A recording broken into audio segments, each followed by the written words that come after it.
Kia ora koutou, ko Paul Toku Ingoa. I work for Manaaki Whenua Landcare Research, which is now a group of the Bioeconomy Science Institute.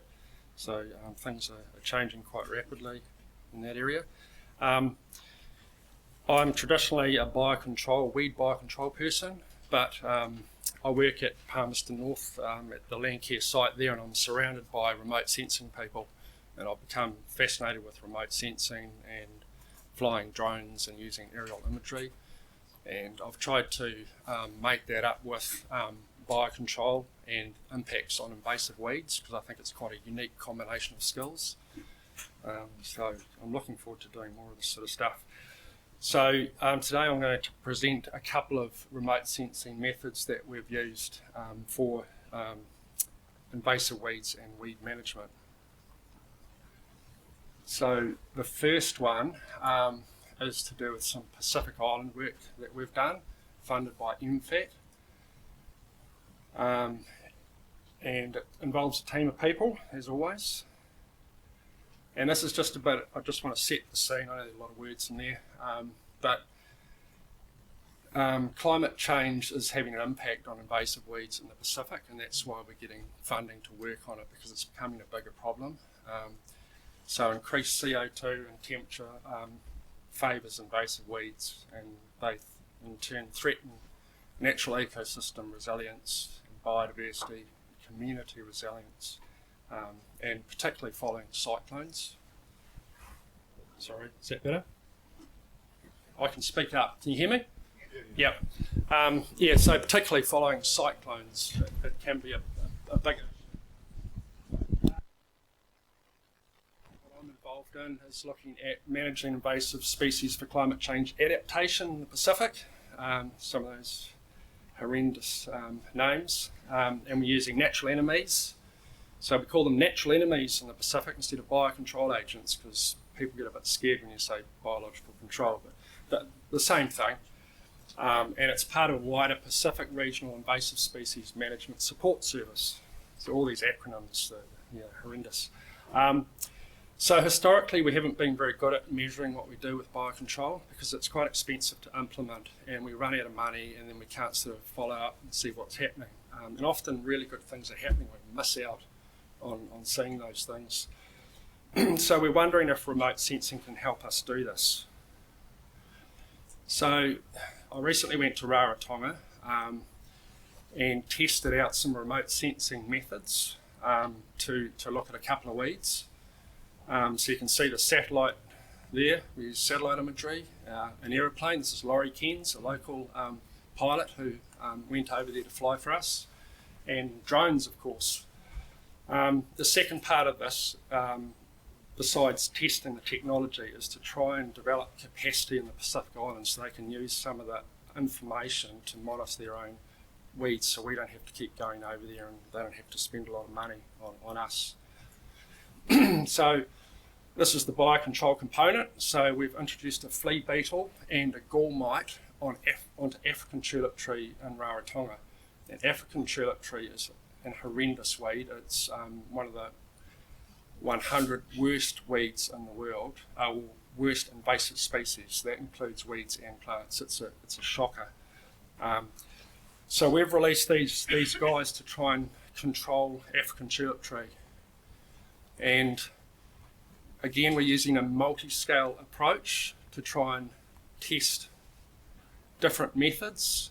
So this is the African tulip tree when it's flowering, and there's another tree here, Falcateria, which is also a similar sort of problem, but it's not currently being biocontrolled, but it's likely that in the future that this will happen.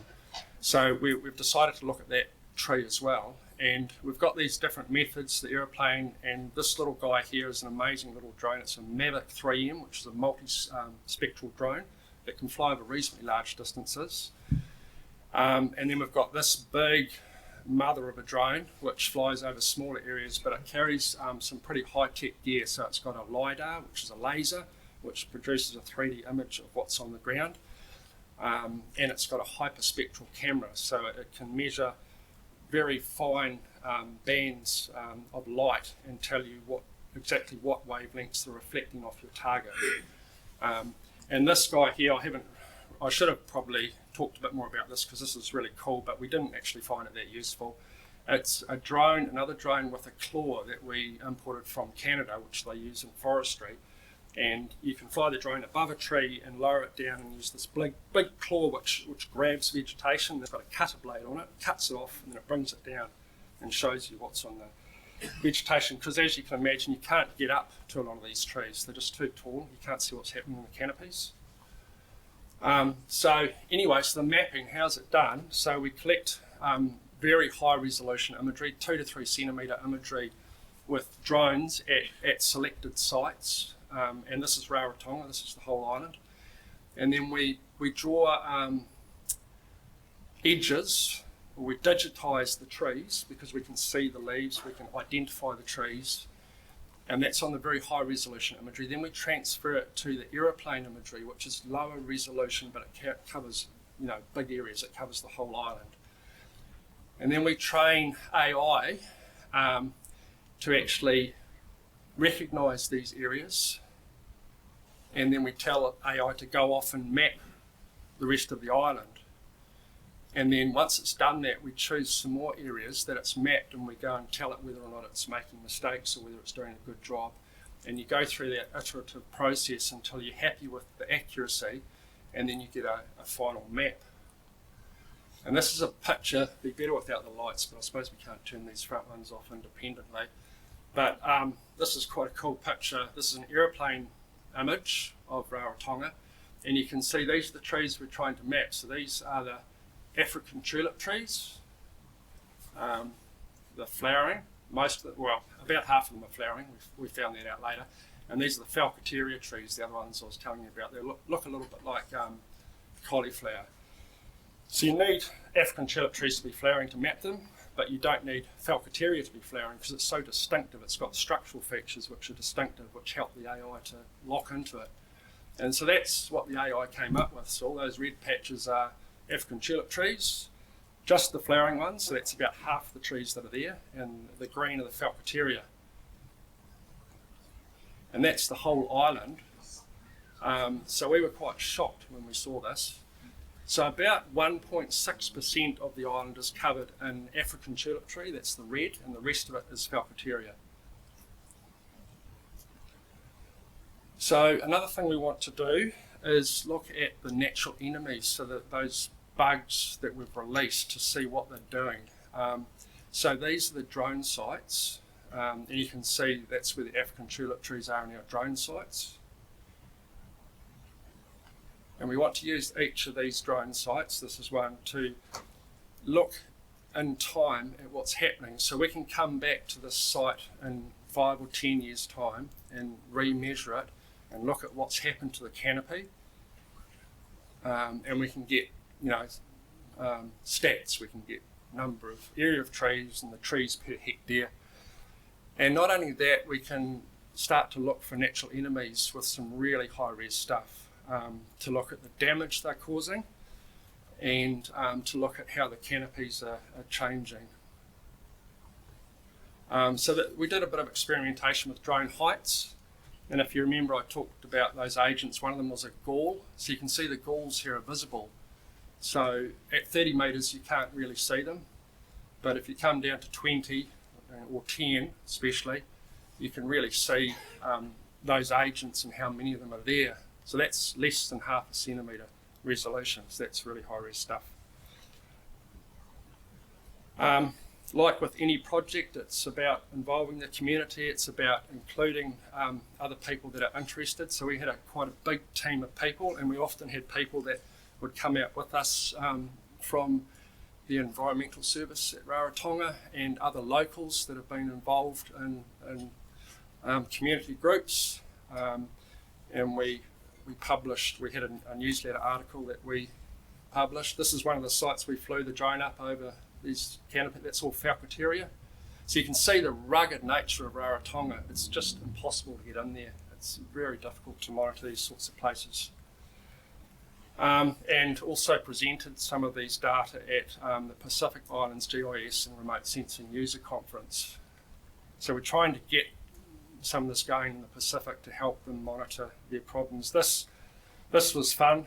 This is Simon Morris, and he sells these big fixed wing drones, which we haven't really played with, but they have potential, I think, for farm scale type work. They're pretty amazing things, but they're a bit nerve-wracking to fly, because with a multi-rotor drone, if you get into the poo and you start to panic, it will just sit there. You can leave it, but with these things, you've got to keep flying them. So, yeah. So the next steps are to refly the island at some stage. Both of the agents now are doing really well. So you can see this flea beetle. You see all the holes, the shotgun sort of holes in the leaves, and you can see the galls on these leaves here too. So we've got high hopes for these agents. They could do something spectacular, and we're in a really good place to actually monitor that and get some good data. So this was the team of people. So a few of us from Landcare. We had some really good support from a couple of Fijian guys that came over with us. They were part of the project, and Salmendra in particular. He's probably the best drone pilot in the Pacific, and he was amazing. He flew the claw on the big drone, which none of us were prepared to do, but he got on there and did it. Laurie Tens, again from New Zealand. We've got a pilot over there. So Laurie was taking photographs out of the plane, and the local guy was flying it. And then we've got our GIS guys at Landcare that were helping with the image analysis stuff. Just a few more acknowledgements. So a lot of people are interested in this sort of work. So that was kind of an AI example of mapping weeds. This is a local example, and it's a bit more manual because AI was proved difficult to use. And it's up on the Central Plateau, and I've been involved in heather control for years, and there's a frost flat near Rota Ira that used to look like that. We put heather beetles in, and then the heather disappeared, and then the broom came in. And broom is a shocking weed, and it could do this sort of thing. So you can see some little patches along here, and it could do this. And the problem with weeds like broom, they change the ecosystem. So this is a very low nutrient environment with a lot of special plants that are adapted to low nutrient. And if you bring in a legume which fixes nitrogen and changes the amount of nutrient in the soil, you end up changing the ecosystem, and it's doubtful that it would turn to what it was before. So it's quite important that we keep these things out. So to control these legumes, so gorse, broom and tree lupin, you need to control the existing patches, and it needs to be a concerted long-term effort. I mean, it's one of these things that's ongoing. The seed banks are very long-lived. Biocontrol is showing some promise for broom, but we're having gorse is a difficult one to control, and we haven't looked at tree lupin yet. So we still need herbicide. So unlike the previous example, this is an example using remote sensing to look at herbicide control of weeds. So there was an MOU signed by these parties here, and spearheaded by Richard Hill and Craig Davey way back in 2014. And we had a vision that the unique natural values and vistas of the desert road environments are protected from invasive legumes. So I'm assuming you guys know where the desert road is, up on the Central Plateau of the North Island. And the goal is to control heavy infestations, reduce moderate infestations, and suppress outliers to near zero density by 2025, and we're there. So I'll show you how we've done. I'll tell you why we've got these different goals too in a minute. So this is the area that was decided on. It's 23,000 hectares. So we decided that we would use aerial photography to prioritise areas for control. So this is an example of aerial photography taken from the plane, and you can see legume, this is brome in this case, at a quarry site halfway along the desert road, and you can see the difference. You can see how quickly it's spreading. It's quite a shocker. So the results of this work end up in a colour-coded map, and so we looked at digitising plants, and it's not practical. So what we did is we cut 23,000 hectares up into 4 hectare grids, and I go through each one, believe it or not, and it's quite a quick process when you get into it. and just code low, moderate or high density. So you can actually, because of the resolution, you can see the weeds in those squares. And all the original high density imagery is on the internet under the LRO's portal. So anyone can go in there and look at this imagery, and the shape files are in there too, so you can see where the problem areas are. And these are all the maps we've done so far. So it's a repetitive process, and we're trying to see how we're going. So this is an example of how we're measuring how we're doing. So we've got gorse invasion 2013 and then 2020. And then one of my colleagues at work said, why don't we just look at the difference, and that'll make it much clearer.